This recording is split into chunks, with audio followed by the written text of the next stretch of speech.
Hello and welcome in new GPA and hibernate series. हालांकि मेरे channel पे आपको हाइबरनेट के ओल्ड लेक्चर्स देखने को मिल जाएंगे, पर इस सीरीज में जो भी नए फीचर्स ऐड किए गए हैं उनको भी मैं कवर करने वाला हूँ। जेपीए जेपीए मतलब Java persistence API. It is now Jakarta persistence API. चलिए मैं दिखा देता हूँ। 2.0 से लेकर के 2.2 तक ये जेपीए ही था। उसके बाद 3.0 पे क्या हुआ, JP was renamed as Jakarta Persistence in 2019 and 3.0 was released in 2020. And the most important thing, renaming of packages and properties from Java X to Jakarta. मतलब जो भी आप पैकेज इंपोर्ट करोगे, जो भी प्रॉपर्टी या क्लास को यूज करते वक्त 3.0 या फिर उसके हायर वर्जन को यूज करते हुए, तब आपको जकार्ता डॉट परसिस्टेंस देखने को मिलेगा, ना कि जावा एक्स डॉट करके मिलेगा। Got it? Now the question is what is JPA. Full form नहीं, तो जेपीए मतलब एक स्पेसिफिकेशन। स्पेसिफिकेशन मतलब क्या? स्पेसिफिकेशन मतलब सेट ऑफ रूल्स, जिन रूल्स को फॉलो करते हुए ओआरएम टूल को डेवलप किया जाना है।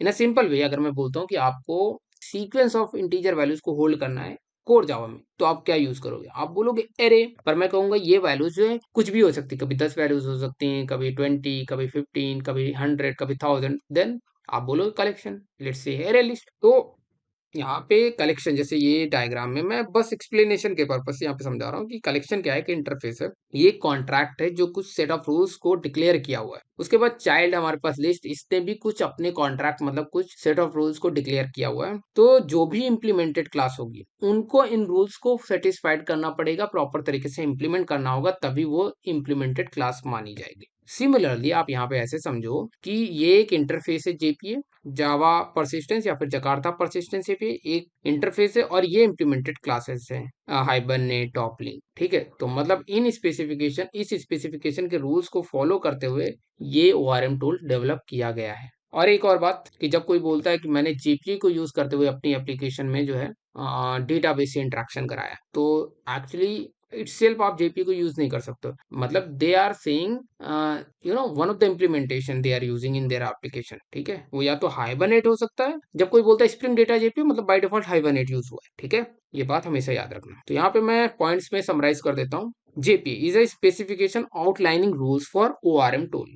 एंड उसके बाद जो सेकंड पॉइंट, जो कि मैंने ऑलरेडी समझा दिया है, third point is hibernate is the default and widely used implementation of the JPA specification. JPA जो कि पहले क्या था, जावा परसिस्टेंस एपीआई था, अभी जकार्ता परसिस्टेंस एपीआई है, बट आप इंटरचेंजेबली आज भी बोल सकते हो, या फिर जावा परसिस्टेंस ही लोग ज्यादा बोलते हैं। द मोस्ट इंपॉर्टेंट थिंग कि आप हाइबरनेट या जेपीए जब कोई बोल रहा है तो इंटरचेंजेबली जेपीए हाइबरनेट लोग बोलते हैं, बट हमेशा याद रखना, क्योंकि डिफॉल्ट इंप्लीमेंटेशन कंसीडर हमेशा हाइबरनेट को किया जाता है, पर always remember कि hibernate is an implementation of the JPA specification, right? तो इस JPA itself आप नहीं यूज करते हो, उसके किसी ना किसी implementation को यूज करते हो, तो by default hibernate होता है। And the last point is Hibernate optimize database interaction by sending a single query। मतलब ऑप्टिमाइजेशन, मैं ये नहीं कहूंगा JTBC बेकार है या फिर हाइबरनेट इज बेटर है या ओआरएम टूल बेटर है। तो मतलब कहने का मतलब ये तो डेवलपर पे डिपेंड करता है, किस तरह से वो कोड राइट करता है, किस तरह से वो एप्लीकेशन का इंटरेक्शन डेटाबेस से करवाता है। It depends on